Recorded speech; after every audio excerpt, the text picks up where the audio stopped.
welcome everyone. Thanks for joining this Distinguished Speaker Series webinar.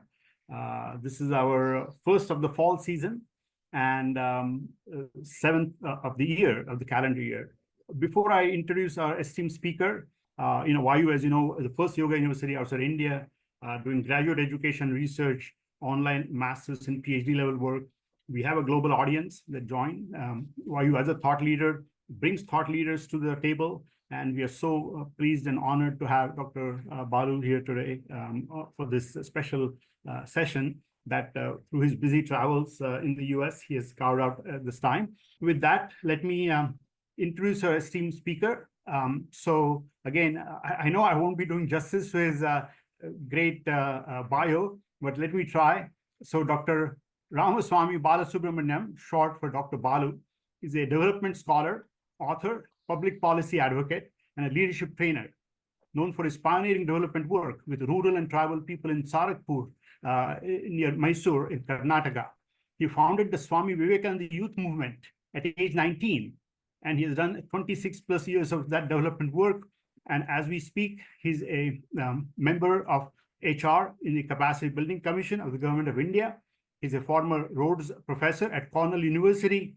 He's a physician, an activist, and really we're honored to have him here. And he has many publications. One of his national bestsellers as we speak is Power Within, that he'll be talking about, basically exploring the concepts of Eastern and Western leadership with Prime Minister Modi as an exemplar. And he considers, he's inspired by the message of Swami Vivekananda.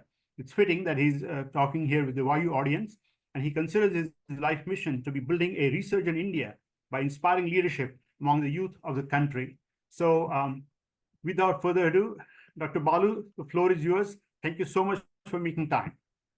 Thank you, Prashantji, for inviting me, having me over to talk to all the entire YU USA family. And it's also an honor and a privilege that as part of the YU USA work, we are also talking about a leadership book, especially in the context of possibly at some point of time, maybe next year, to start introducing a course called Yogic Leadership. I'm sure based on the principles of yoga. And for all the students gathered here today, from the US, it's good evening. From the West Coast where I am, and maybe good morning to all those in India and other places in the world. So primarily, I generally don't like to use PowerPoint, so I'm not going to use any PowerPoint, and I'm going to just speak. I thought I'll speak for maybe 20-25 minutes, and then hope to learn from all of you also, and then share thoughts, and all of us can exchange. So this topic of leadership, and a lot of people ask me, primarily I'll try to connect it to the book too, because most of the book is what I've written is essentially the message of yogic leadership, and that's why it's important. Several decades ago, maybe 110 years ago, Swami Vivekananda in the US, as part of the Thousand Island Park, was talking to a select group of devotees, and a lot of his conversations also revolved around Raja Yoga and the Patanjali's Yoga Sutras. At that time, as a very young person, when I read the Raja Yoga book by Swami Vivekananda, what struck me immediately was it seemed like an extremely practical guide to live the life that I wanted to live. But I also realized that this is something beyond me is the first impression I got. I thought for a man like Swami Vivekananda, it could possibly have been a space where, and his devotees who could directly learn from him, the extraordinary master guru that he was. But somehow it seemed a little difficult for me to grapple with, complex for me to understand. That is how I saw it as a young 21-year-old when I first read it. Time has passed, and every day, every time I read it, even now I have the same copy of the book with me, and actually, coincidentally, I'm carrying it on this travel because I hope to finish it by the time I get back to India again. I keep discovering things which are, to me, far different from what I interpreted it 20 years ago. So the first question I ask myself always is my ability to understand, interpret, and appreciate this evolved? Or is it just that the way Swami Vivekananda describes, we constantly grow from one level of truth to the next level of truth? Or is it my set of experiences, the expertise I've gained over the last 40 years after I first read the book, that is altering the way I filter it and interpret it? I'm saying all this because each one of us carry enormous experience in life, plus, minus, all kinds of experiences. And based on these experiences, we form quick inferences. But what I really gathered from the way, whatever I could understand from the Bhagavad Gita, from some other Upanishads that I could read a little deeper than others, from Adi Shankara's works, whether it is Viveka Chudamani or Atma Bodha, one undercurrent message that I could gather from all these works was the spirit of being open-minded, the ability to be non-judgmental, and the ability to be non-transactional in everything that we do. So just keep this thought aside for some time. I don't want to, I'll connect it later as we speak and go along. So I just brought this up because in the context of Vivekananda and what he has had the greatest influence on me and my thinking. So just wanted to keep it there. But why talk on leadership now? And why talk on leadership to people associated with the Vivekananda Yoga University? Because for me, having read the Raja Yoga, I bring this up because my understanding of yoga itself was what I gathered from the Raja Yoga. But as I continued life and moved on and started doing yoga in the way Ashtanga Yoga is spoken about, which Vivekananda also describes in Raja Yoga and says how useful it is. But what he said was something very powerful to me, and I started practicing it. And to me, yoga is all about Surya Namaskar and Shavasana and Padmasana and all the asanas that I was doing without actually connecting it to the larger space. But in Raja Yoga, Swami Vivekananda described so beautifully, he said, well, that Hatha Yoga that you practice could make you live 100 years, 150 years, a very healthy life. But what use is a mere healthy life, he asks? Is there something else deeper? So somehow that question started reverberating with me much later, though I read this much earlier, much later. And I'll tell you when it started troubling me or enhance the restlessness in me. Maybe 22, 23 years ago, when I started dabbling in my in the complexity of the world I was operating in, where I was working with indigenous tribals and being constantly, I saw myself getting more and more restless and angry at what I thought was enormous injustice done to these indigenous tribals. And I was wondering, who are these people sitting out there? And if I had to be using a little crude language, I would even say, who are these idiots sitting in Delhi who can't understand people, who can't understand citizens of our own country, who can't understand the voices that is there at the grassroots, and who make policies for these people with no appreciation of what impact these policies have. So in that frustration and anger, because of my conviction, the principles of Ahimsa and Satya of Gandhi and Seva and Tyaga of Vivekananda, which are the values of the organization that I founded, I was not inclined to allow this restlessness to manifest outside as violence, but there's a lot of internal violence in me.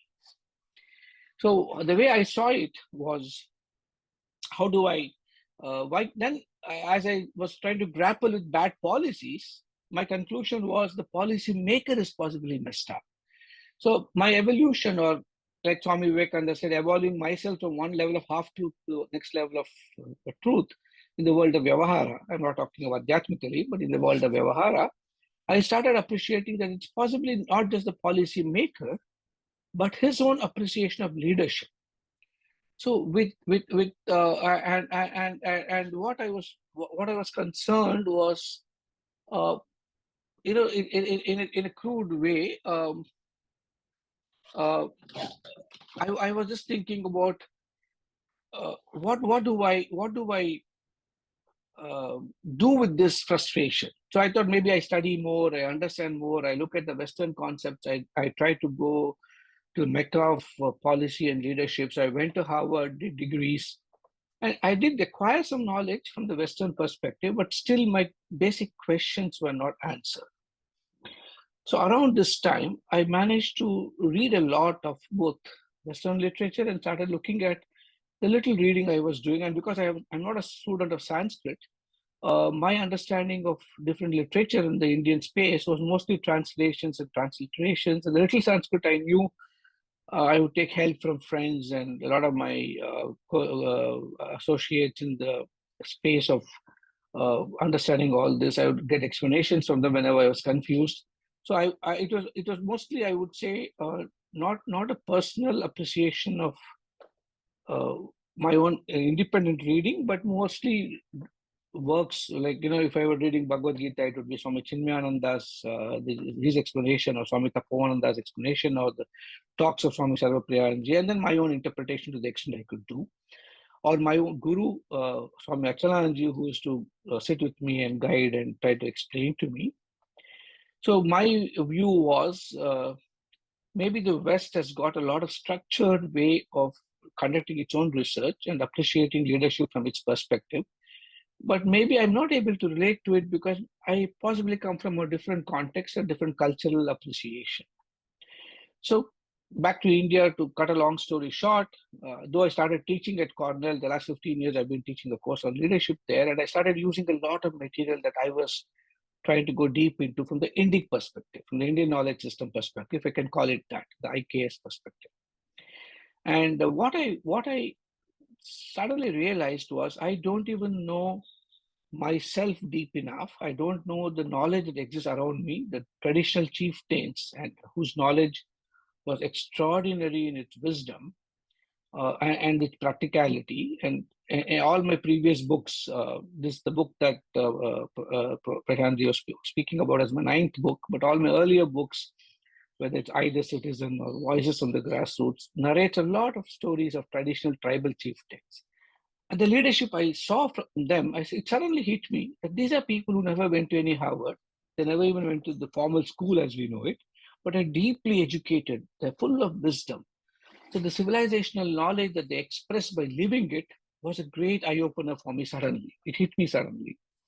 And I thought, let me start learning from community wisdom. And then gradually I moved on and said, how, when as a child, many of you I'm sure would have gone through these experiences reading, for me, the introduction to the world of Jataka tales or Panchatantra or the different stories were through Amar Chitrakatha and Chanda Mama. Those days there was a small book called Chanda Mama coming out. Maybe people of my generation could relate to it. But now I thought it's time that I went deeper than just mere storybook reading.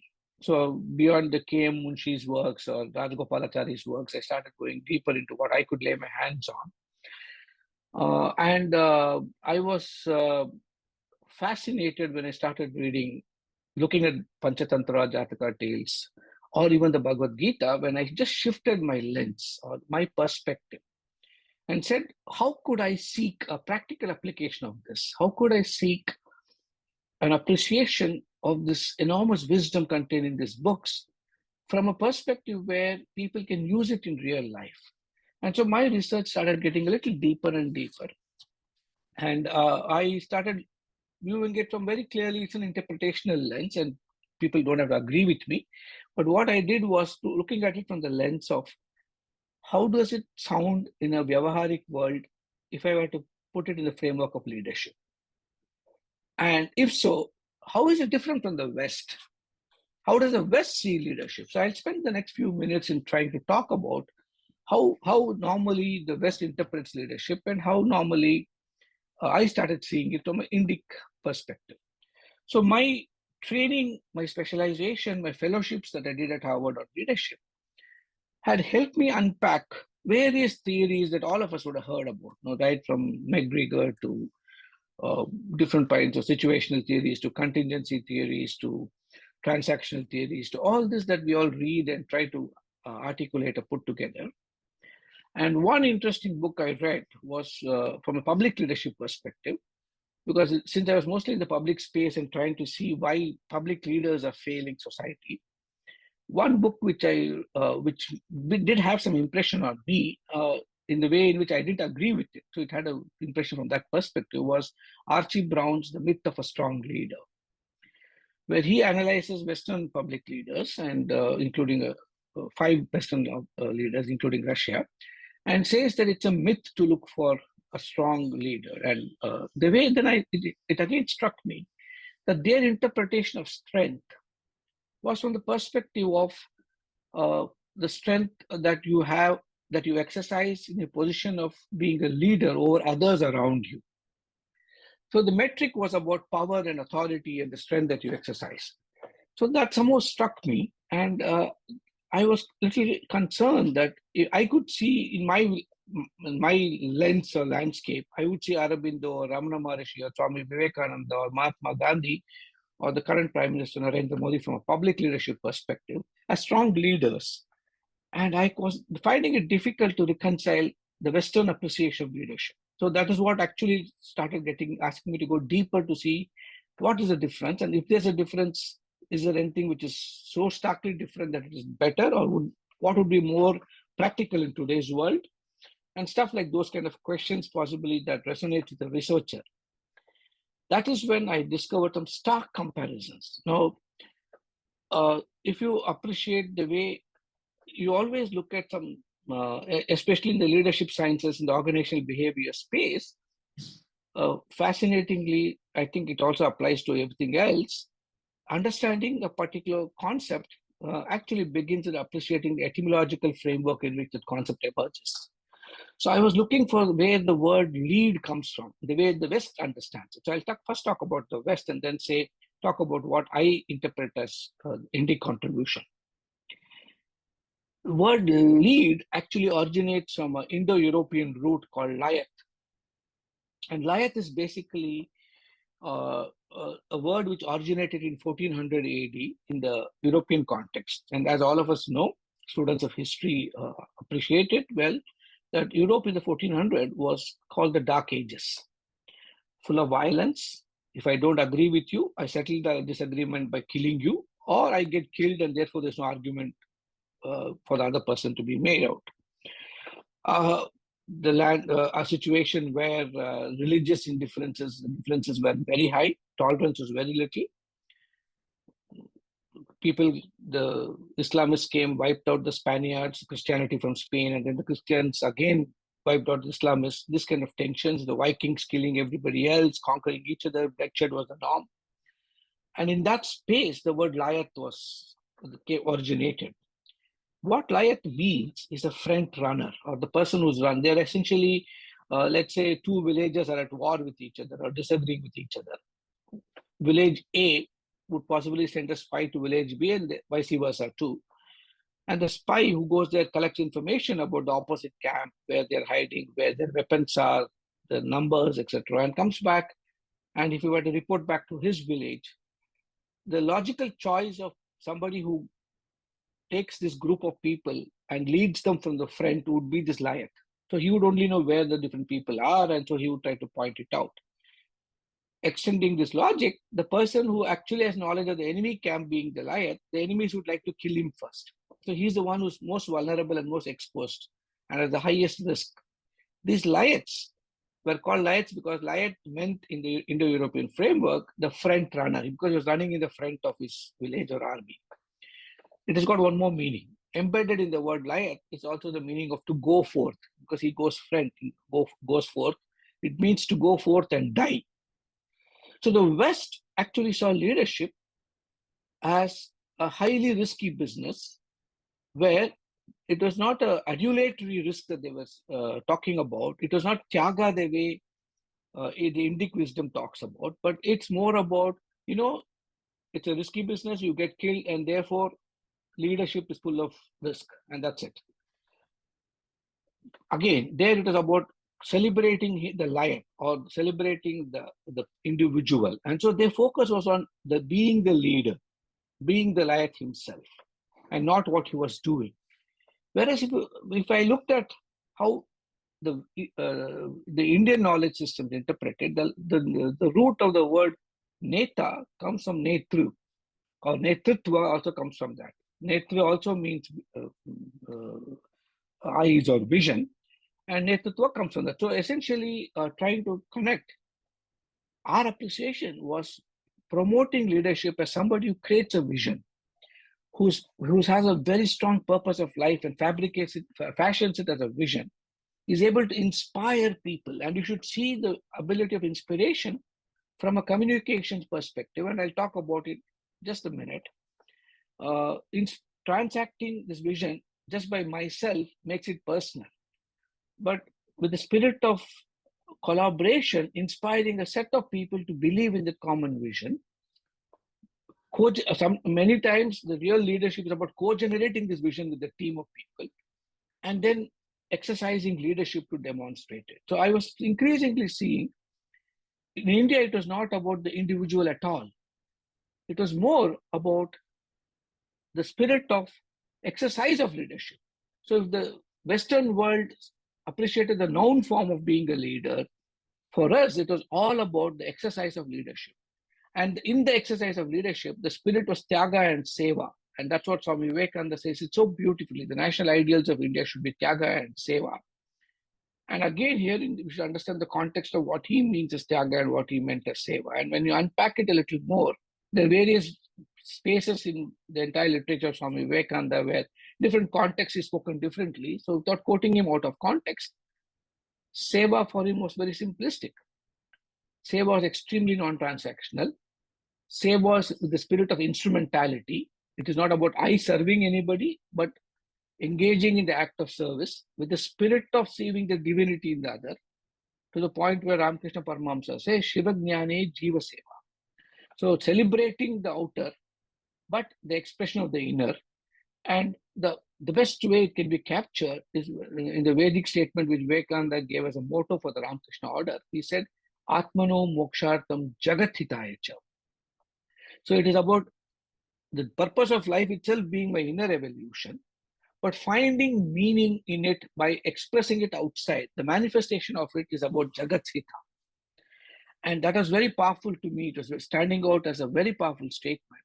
We're transcending the spirit of I, whereas the Western model of leadership is about being the leader, where the identity comes only when you have followers behind you. And the followers constantly validate you by accepting what you say and doing what you ask them to do. So it is a very subtle current of manipulation in the way the Western leadership operates.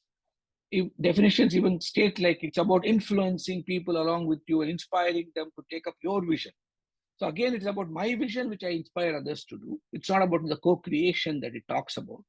Whereas in the East, at least in India, the appreciation was transcending the spirit of doership as well as the enjoyership of the consequences, operating like a karma yogi. And the Tyaga is about sacrificing not the physical comforts, etc., but the emotional ownership of what we do and the aham that we have, that I am doing it. So it was so powerful. And so the way I describe leadership from the way I see it in our appreciation, is not about being a leader, but it is about it's a verb form. It's an activity that we perform, the exercise of leadership. And this exercise of leadership is about mobilizing oneself and others around us to do something societally constructive amid enormous uncertainty. That's a beauty. If you focus on the uncertainty, you'll get paralyzed. You'll never be able to operate. If you focus on the outcome of the work that you do, the expectation rises and it's extremely self-defeating. But if you do it in the spirit of giving my complete 100% in the here and now, in this moment of time, with no fear of the past or no guilt of the past that comes from any past actions I have done, nor fear of the future of what consequences can be, it's an extraordinary ability to perform. And the efficiency and the productivity, even in a Vyavaharik space, will be outstanding. So the more I got into this research and started discovering such concepts, I started building an understanding of leadership from this lens. And I can unpack it more as I would like to spend more time on question and answers. And this is what the last point I want to make before I open it up to all of you too. And we can have an exchange of thoughts. And I'm sure I'm not saying I have discovered everything. I have seen it from my lens. It may be agreeable to some of you. It may not be agreeable to many of you. And that's why a discussion will possibly enrich all a collective understanding of these concepts.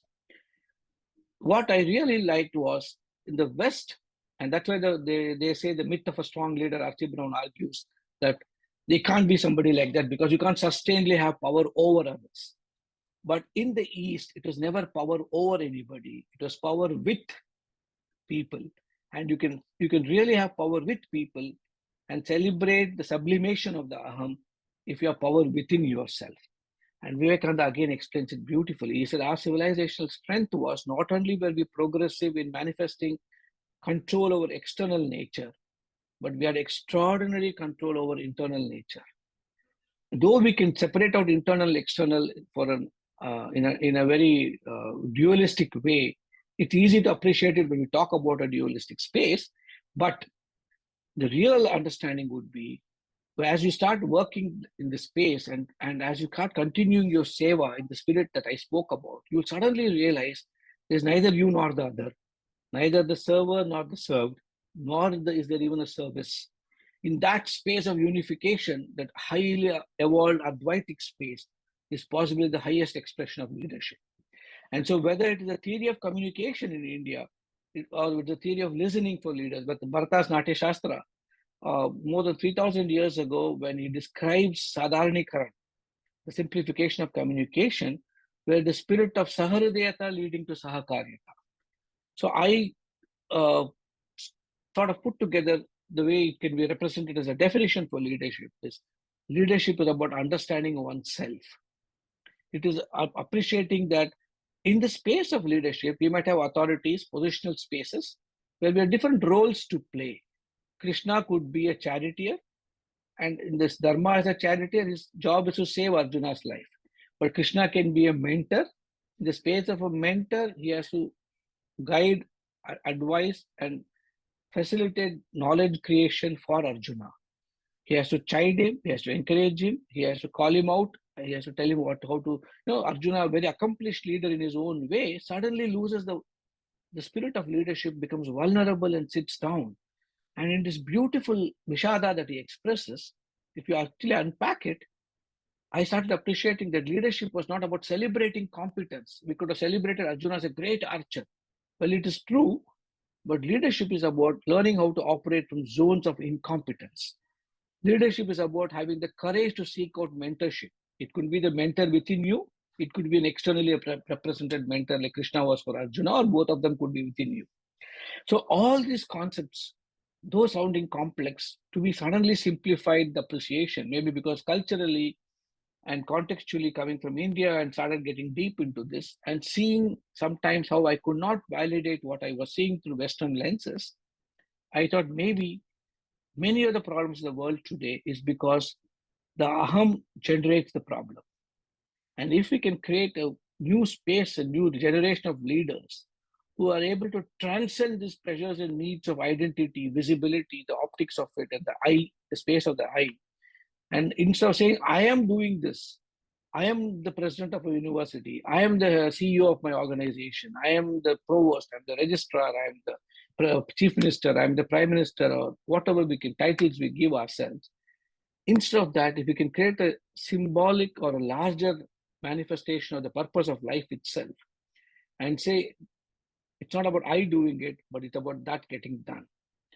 And again, in the voice of Vivekananda, if I were to say, he says it so beautifully. He says, don't stand on a pedestal and say, here, my poor man, take your 5 cents, take my 5 cents.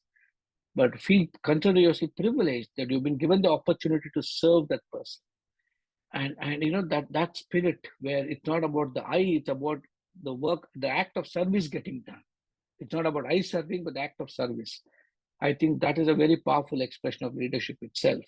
And all this, Swamiji says, when you take up a cause bigger than yourself, and when you live, breathe, sleep, and constantly think about that cause, an enormous dynamo within you is released. And this extraordinary expression of power within, if it is manifested in the service of the others outside you, it's unleashing the power within to work with people around you, the spirit of Sahakaryata, to do things for others. So power to do good to others, power to express it in the evolution and alleviation of the suffering of mankind. I think that is powerful. And in a different way, he captures this. In a letter he writes to the Maharaja of Mysore, he says, my young prince, the vanities of life are transient, but he alone lives who lives for others. The rest are more dead than alive. So leadership is being alive. Leadership is, so my definition to complete it, it's about understanding the self. The Gita is completely about Swadhyaya.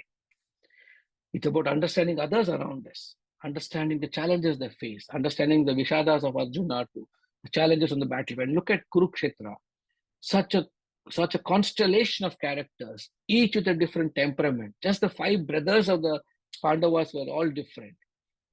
Extraordinary Karna on the other side of the fence. Now, where is virtue? Where is a vice? So difficult to appreciate. Being practical about the blinded love that Dhritarashtra has for his own children, which every parent has today. So it's so difficult for us to say we are equitable in our love to everybody. Every character there representing different roles we play in everyday life. So in each role we have a dharma. But how do you differentiate your role from the self? How do you understand the deeper concepts of what Vivekananda was trying to say, or all the literature keeps saying? How do you go into the core of that stuff? How do you constantly have this Atmano Mokshartham spirit? So the simplest way is the expression of the evolution could be manifestation of service to others, or through the manifestation of Niswartha Seva to others, the Atma starts evolving. And then you reach a space where you experience that oneness with everybody. So leadership to me was this fascinating journey. So in the book Power Within, I talk about leading spiritually and how leadership itself is a spiritual journey, or the expression of spirituality could be extraordinary leadership for society growth. And if we can take this in the spirit, if we can appreciate in a practical way what Kautilya writes in his Arthashastra, maybe 2300, 2400 years ago, let's not worry about the dating of when he spoke or when he wrote. But if we can appreciate how he says the responsibility of a public leader or a ruler in the context in which he writes, a king, is Lokasangraha and Yogakshema, welfare of society, and ensuring protection of the securities that people accumulate or facilitating the accumulation of the securities for people. He says that can happen only when the ruler practices Indriya Nigraha and becomes an Indriya Vijayi, where he can learn to transcend the hungers of name, fame, wealth, all the egoistic manifestations that comes along with the exercise of leadership, and controls his senses and only lives for the others. So every literature that I could find from the leadership lens was leading me in a very converging manner to these kind of thinking and beliefs. And so to me, I'm not trying to say the West is wrong. I have no such intent. I only say that West has got a limited application.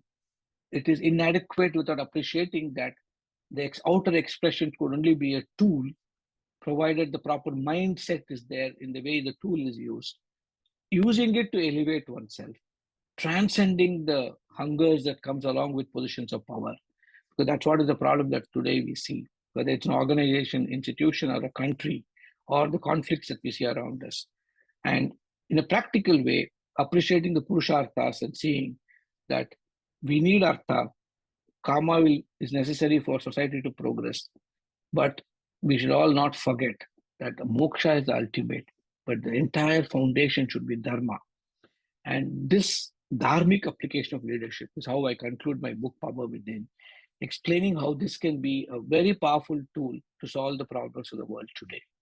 So in conclusion, what I've tried, I know I've tried to package a lot in 20, 25 minutes, but I hope I'm not being sort of very confusing in the way I've narrated it. But in conclusion, understanding that how do I understand the self? How do I understand others around me? And the actions that bind the self to the others around me. And in those actions, if you can call it karma, going beyond the karma and transcending it, and you begin with the duality of the self and the other. But the more and more and more you exercise in the spirit of selflessness, without the spirit of doership or enjoyership, you will suddenly reach a point where there's neither the self or the other. And reaching that space is a real space of the ultimate expression of leadership, where interdependence as well as reciprocity becomes integral to the way we act and live our lives. So this is one way in which leadership can be seen. And hoping to popularize this have these theories tested out. The last 15 years, teaching it, sharing it, the university settings permit you to have a generation of students who go out in life into hundreds of different things, and constantly being in touch with several of them, learning from how this theory is applied, what are the contexts in which they see success or failure. And that was a space in which I could evolve whatever I have spoken. And I've tried to put it together in a very practical way in that book, where, though it's an extremely academic book, it's also a book where it's a very practical toolkit, or a sort of a do it yourself kit, where we can start applying it. How do you listen deeply in an Advaitic way? How do you appreciate communication should be with Sahridayata and Sahakaryata? And it's a very practical way.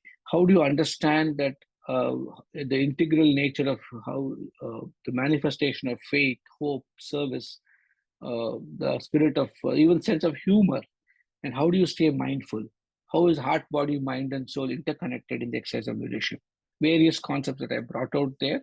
And like I said, from a lens and approach that is slightly more evolved, or much, much more evolved in the way you see it or anybody sees it. From there, the West has been able to appreciate it. And calling for action, where living these principles is what the world today needs.